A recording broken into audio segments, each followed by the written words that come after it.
Hello everyone, welcome to my channel. This is going to be my first lecture of the Matlab course that I will be teaching you guys. So for those who are new to this channel, I will just introduce myself. I am Pritam. I'm a mechanical engineer, and at the time I am making this video, I am a student of IIT Kanpur. So to give a brief overview of how I will structure this entire course, this course will be basically tailored for students who are doing their undergraduate or graduate studies. I will start from the very basics and I will gradually dive deeper into more complicated topics as we progress with the course. So this lecture will be an introduction to the course where I will show you how to download and install MATLAB in your system and set it up so that from the next lecture onwards, all of us can be on the same page. I will also introduce you to some very basic commands in this lecture as well.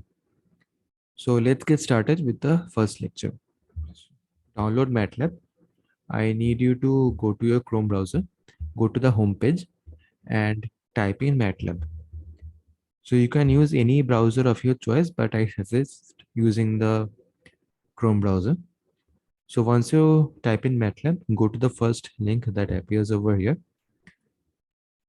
And this will take you to the official website of MathWorks. So MathWorks is the company that provides you the software Matlab. So once you are here, the first thing that you need to do is create an account with MathWorks if you don't have one already and log into your account. So here you can see that I have already created and logged into my account. And once you log in, you will get a button over here called Get MATLAB.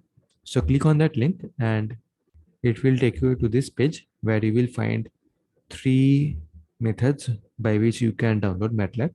So if you want a free 30 days trial, you can click on the first link and the download will begin. If you are a student and your institute provides you a free campus-wide license, then you can click on the second link over here. Or if you are rich enough, then you can get your own MATLAB license by clicking on the third link, which is here.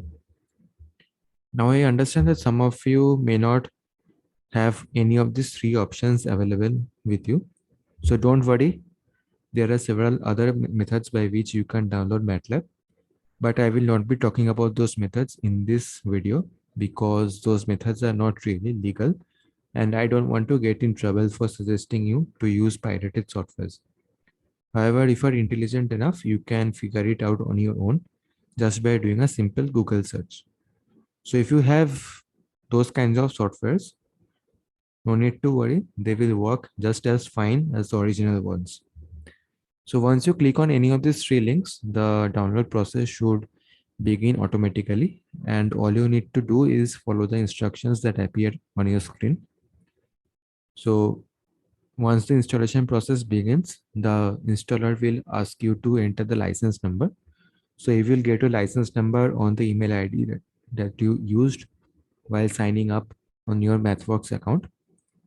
Then the installer will ask you to choose the products that you want to download.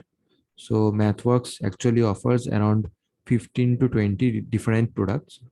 So I suggest you to download all of them, but if you have space constraints in your system, download at least MATLAB and Simulink because these are the two things that you will be needing the most in this course. So once you have downloaded the software, an icon like this should pop up in your desktop.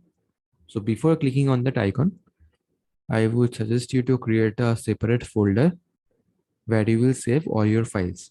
For example, I have created a separate folder called MATLAB tutorial, and whenever I want to save a file, I will save it over here. So once you create this folder, double click on this icon and this window should open up. So this is the MATLAB window that opens up when you click on the software. Now I understand that some of you may be using a different version of the software and this may not be the layout that you see when you open the software. So for them, this is a quick set of instructions. Go to the home tab over here, go to layout and click on default. So this is the default layout. You can change your layout as well. For example, you can go to the 3-column layout and you can see that the layout has changed. You can use other types of layout as well. For example, you can use the command window only. However, I will be using the default layout throughout the entire course, and I suggest you do the same. Now you can see that there are several things over here, but I will not be talking about all of them in this lecture. I will introduce you to some of the very basic stuff. The first thing that I want you to see is the leftmost window over here, which is called the current window. And what the current, which is called the current folder, sorry. So what the current folder does, it actually tells you what folder you are actually working in. So what is the importance of the current folder? So if you have a file saved in a folder and you want to execute that file, unless and until that file is in the current folder, MATLAB won't allow you to execute that file, and it will throw an error message. So whenever you save a file, make sure you save it in the current folder. So this is why I asked you to create a separate folder at the very beginning. So for example, right now we are in the MATLAB tutorial folder, which is my current folder right now. And this is in the desktop. So right now there are no files in my MATLAB tutorial folder.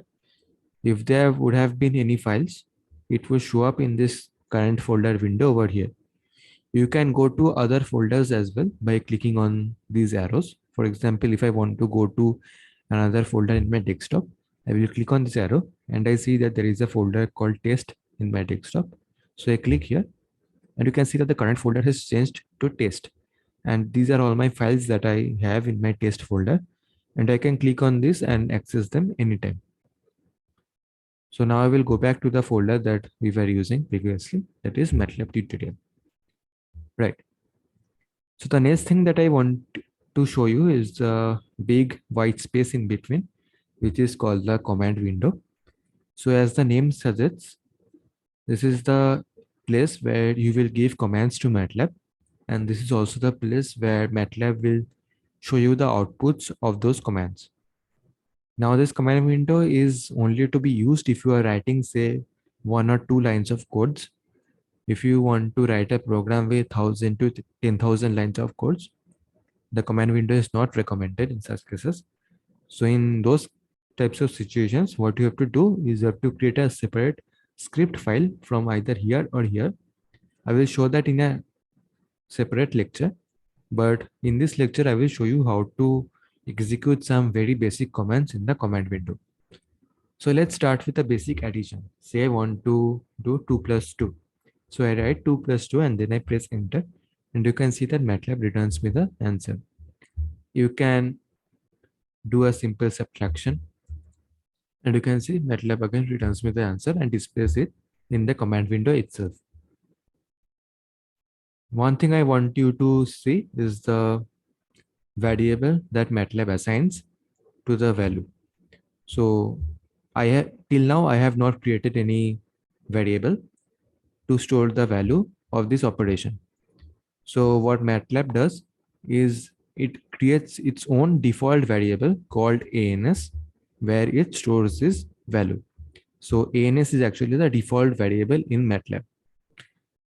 So once this variable is created, this variable will show up in this left bottom corner, which is called the workspace. So the workspace actually lists all the variables that you have used in your program. So till now, I have only one variable, which is ANS, and its value is -2. So you can access more details about the variable by double clicking on this. So once I double click, this should open up and you can see that the name of the variable is ANS and the data type of this is 1x1 double. So what is 1x1? So this brings us to what MATLAB actually stands for. So MATLAB stands for Matrix Laboratory. So anything that you do in MATLAB is in the form of matrices. So if you define a scalar, if you define a vector, even if you are working with images, all of those will be treated as matrices. So we know that scalar is nothing but a 1x1 matrix, right? So -2 is a scalar. So MATLAB treats it as a 1x1 matrix. So you can see that the number of rows here is 1, number of columns here is 1. And the value is -2. What about double? So double is the default data type in MATLAB. Double actually means fractional number, but in MATLAB, there is no integer data type separately. So even if you have a value which is say 2, and even if you have a value which is say 2.5, for both of these values, the data type will be double. So the double is the default data type in MATLAB. So you can exit from this by clicking on this cross over here. Right. So till now, MATLAB has created its own default variable. Now I will show you how to create your own variable. So you can name your variables anything. For example, if I want to create a variable with my own name, say I will write Pritham and I want to store a value of say 1000. So what I do is I write Pritham equals 1000 and I press enter. And you see MATLAB assigns the value of 1000 to Pritham and the variable shows up in my workspace. You can try creating variables with your own name as well. However, keep in mind that you can't use keywords as variable name. So what are keywords? Keywords are actually special reserved words that MATLAB uses for special purposes. For example, there is a keyword called for. There is a keyword called if. So you can't use these keywords to define a variable. And if you use these types of keywords, MATLAB will throw an error. So for example, if I write for equals 1000, MATLAB should throw me an error message. Right. So if I write if equals 1000, MATLAB should again throw me an error message. So make sure whatever you name your variable, don't use a keyword. Another thing that I want to mention is that you can't use blank spaces in your variable names. For example, you can't write busy man equals 78.6. So MATLAB will throw an error message if you use blank spaces in your variable names. What you can do if you indeed have to write a variable name with two separate words, you can connect them using say underscore. So you can write busy underscore man equals 78.6. And you see the variable busy underscore man has been created over here. So these are the things that you need to keep in mind while creating your own variables. So if you want to say access the value of a variable, you just need to type in the name of that variable and press enter. For example, if I want to access the value in Pritham, I write Pritham and I press enter. If I want to access the value in ANS, I write ANS and press enter. Right. So you can perform other basic stuff as well. For example, you can do multiplications. You can do divisions. Right. So the division operator is interesting. So you see that while I am performing the division operator, MATLAB returns the value up to 4 decimal places. So you can check by doing some other division operation as well. 9 by 4 is 2.2500. 78 by 98. Sorry, 98. 0.7959. So what if you want to show the output up to a larger number of decimal places? So for that, the command is format long. And once you press this command, you retype your operation 78 by 98, and this should show you the output up to 16 decimal places. Right.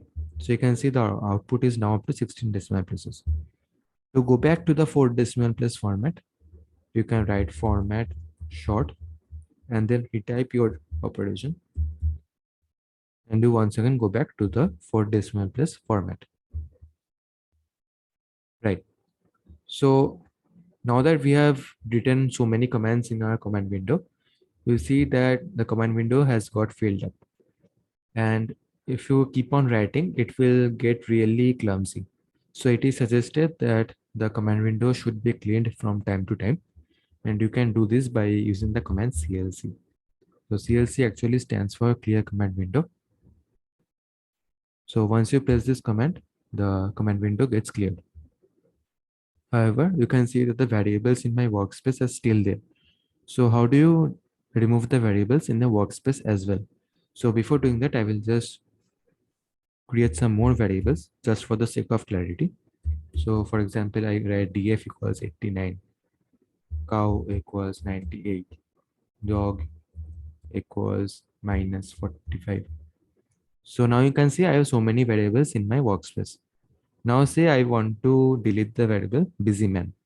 So what I do, I write clear followed by the variable that I want to delete. So in this case, I will write clear space busy man and I press enter. And you can see that the variable busy man is no longer in my workspace. Now, if I want to access the value of busyman, MATLAB should show that the busy variable busyman is no longer in my system. So you see, MATLAB says unrecognized function or variable busyman. However, I can access the value of other variables even now. For example, I can access the value of ANS. So if I want to clear the all the variables at once and not one by one, so there is a separate command called clear all, and this will remove all my variables from my workspace. Right. So you can clear your command window from here as well. You go to the home tab, you go to clear commands, and you click on command window, and all text will be cleared from the command window. You can clear your command history as well. So what is the command history? It is a list of all the commands that you have used previously. So you can access the command history by pressing the up arrow in your keyboard. So when I press the up arrow, this list should open up and you can see that all the commands that I've used previously are over here. And if you want to access any command, you just double click on that command and it will get executed. So you can clear the command history from here, but I don't suggest clearing the command history because you may have some important commands that you have used previously. And if you want to go back to that command and you delete your command history, there is no way of getting that back. So delete your command window, delete your workspace, but don't delete your command history. You can clear your workspace from here as well by clicking on variables, and this will clear all your variables. Right. So we won't be learning any more commands in this lecture, but before ending the lecture, I just wanted to show you two more things. So if you go to the home tab and you go to the resources section over here, you will find something called Learn MATLAB. You click on that and the window should open up. And yeah, so this window should open up and you will see that there are a lot of courses that you can access. For example, there are courses on MATLAB, there are courses on Simulink, deep learning, optimization, signal processing. And if you have a valid license file with you, you can watch all these courses for free. And once you complete them, you can even get a certificate from MathWorks, which I believe will be useful for you in your career. So if you have a valid license file, make use of these courses if you wish to. So coming back to MATLAB, the last thing that I want to show you is the MATLAB documentation. So in case if you are in doubt about a particular command, you can always ask MATLAB for help. So for example, today we learned about the command CLC. So what if I want to know more about this command? So what I do, I go to this top search bar, which is called search documentation, and I type in the command that I want to know about, and I press enter. So this documentation gets opened up and I click on the command name and MATLAB shows me all the details about this command. So for example, CLC stands for clear command window. Syntax is CLC. CLC clears all the text from the command window, resulting in a clear screen. So if you want to know about any command whatsoever, where to use it, how to use it, what function it does, you just type it in the search bar and MATLAB will show you what it does. So let's skip the first lecture till here only. In the next lecture, I will show you how to create your own script file, how to write your first MATLAB program, and how to save your programs and how to execute them. So if you like this video, hit the like button and subscribe to my channel for more such videos. And if you know any friends who would benefit from this video, do share it with them. So see you in the next lecture.